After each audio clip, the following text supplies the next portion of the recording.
YouTube. So I'm back at the hotel, and just this hotel. Someone asked to see the hotel. This isn't where the students come. I'm in the Econo Lodge across the street. Prime does own this hotel, so I get like a really good rate. That's the only reason why I stayed here, and they don't charge you a pet fee. But these rooms, the pet rooms, they kind of suck because I stayed on the other side, and they were a little bit better. He's all over the place, man. And but I'm gonna talk about something that was in the comments a minute ago. I deleted it.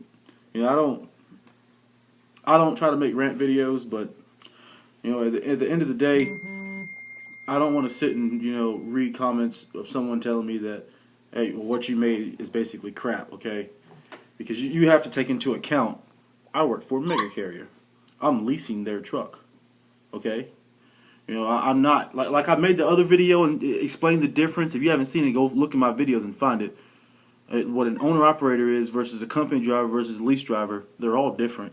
And people consider themselves owner operators. Leasing a truck, you're not, and I'm not. Okay, you're a lease driver, and that's two different things. All right, two big different things. You got to take those things and weigh them out. You know what I'm saying? Like it's not. You have more responsibility as an owner-operator on your shoulders. All right, I'm not having to sit and pay. They take it out of my check, but I'm not having, like, my dad's a legit owner-operator. My mom pays his fuel taxes for him. She does all the paperwork for that stuff. She's really good at it. And but stuff like that, like paying your heavy road use tax, your fuel taxes, and all that stuff, having all that on your back, and then worrying about having to invoice customers. I don't have to worry about that. I'm a lease driver. I don't do all that. All right. I have some responsibilities that are more than a company driver. Nevertheless, they're not more than what an owner-operator has if you're legit an owner-operator. If he wants to get down, we'll let him run free for a minute. But what I'm about to talk about is this percentage pay versus mileage pay. All right. Now, I want you to understand that percentage or mileage equals out to the same thing. All right. You can put on paper how much you make per mile because I have a spreadsheet. All right, let me get my computer. I don't know if y'all know this, but I went to college, all right? I ain't no dummy. Sam, he ain't big enough to get in the toilet, but he's in the bathroom. We have to go get him. I should have kept him. That's why I have to watch him. He's on that puppy stuff. But I track everything that I do on a spreadsheet. Everything, all right? Everything that I do comes out to an average cent per mile for the week. All right. Now you can get wrapped into like, oh, well, you make percentage, so you should just be worried about the percent. If the percent sucks, if you're making $1,000 on 1,000 miles, you're making $1 a mile. You see what I'm saying? So you can sit and say percent all day long and think, in your head that you're making more, but everything averages out to everything can be put into cent per mile, and that's the way I operate. I operate everything in a cent per mile. I don't care. They send me the rate. That's in dollars, For those many miles, all you do is take the dollars by the miles and divide them over each other. All right, you got cent per mile. I look at that, We have a guarantee here at Prime. I think the guarantee's now like, I actually really don't remember. It's like $1.20 or something like that. But if your load pays less than $1.20 per mile, something like that, they give you extra money to compensate for that lost revenue. All right. Now, with that being said, if cent per mile didn't matter, why would you know what I'm saying? You see where I'm going with this? Everything can be broken down to cent per mile, and that's what I look at. I don't care about this percentage. Think of it like this. If I told you I was going to give you 72%, of $100, that's $72. All right, so I gave you $72. How do you know that I actually gave you 72% of what I ever gave you, of what I ever received? If John over here, John gives me 150, and then I turn around and just tell you on paper that, hey, I only was given $100, so here's your $72. You have to take my word. You don't have no way of verifying this. So in actuality, it would be better to get paid cent per mile. Why? Because you can't cheat the system. So me personally, if I can get a guaranteed cent per mile, I prefer that over some percentage stuff. You don't really know, and I'm not even going to get into my beliefs on how I think that companies do percentage, because I'm going to tell you what Prime does. And I'm not saying Prime's a bad company, but it's business. And he's a smart man, Mr. Robert Lowe, and he knows what he's doing. He knows what he's doing. Prime has a broker company. All right?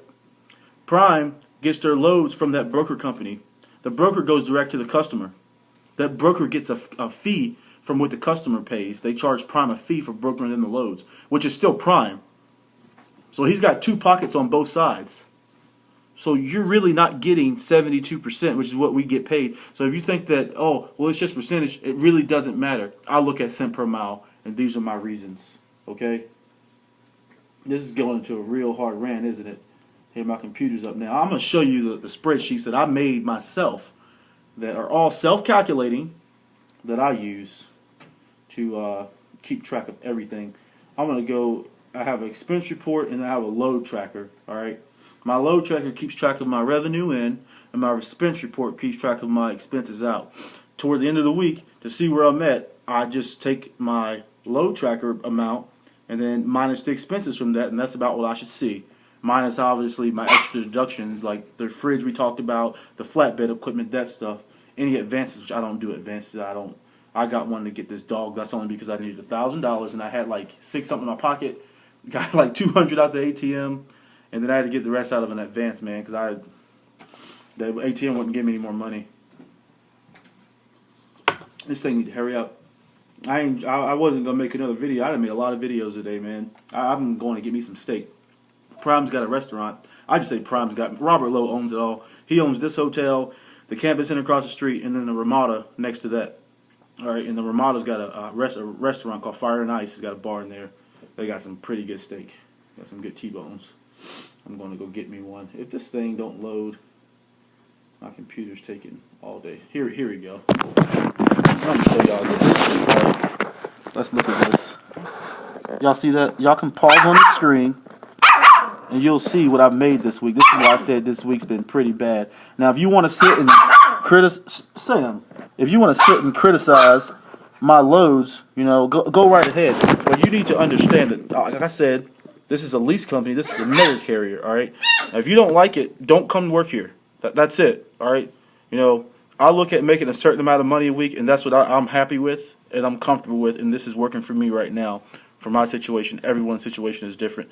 If you have, just take the risk right now. I don't want to take that risk to just go buy a truck. My credit's A1. I can go buy a truck if I need to and just go straight to a better place that I'd make a lot more money.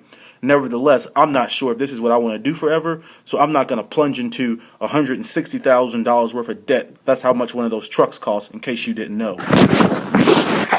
Look at that. This is my, that's the fuel, all the fuel I've gotten so far. You can pause it on the screen so you can see, because I'm going to kind of just, you know, I got a personal spending tab, ain't nothing in there. I kind of went off from that one, to be honest. And here I got a supply. This is what's important. Now, I keep this so I don't have to add up all these receipts for tax time. I just put all my receipts in here on a roll-a-month basis. Then I can print these out and look at 12 different pieces of paper, add all those totals up, and be good to go. You see what I'm saying? I ain't going to be sitting down quarterly or at the end of the year adding up 1,000, 2,000 receipts. Ain't going to be me. I do this daily. All right? So to answer your question and your comments, I know what I'm doing. If you don't like it, unsubscribe. But if you do like it, subscribe, share, and like the video. Y'all gonna have a good night. I'm going to get me some steak.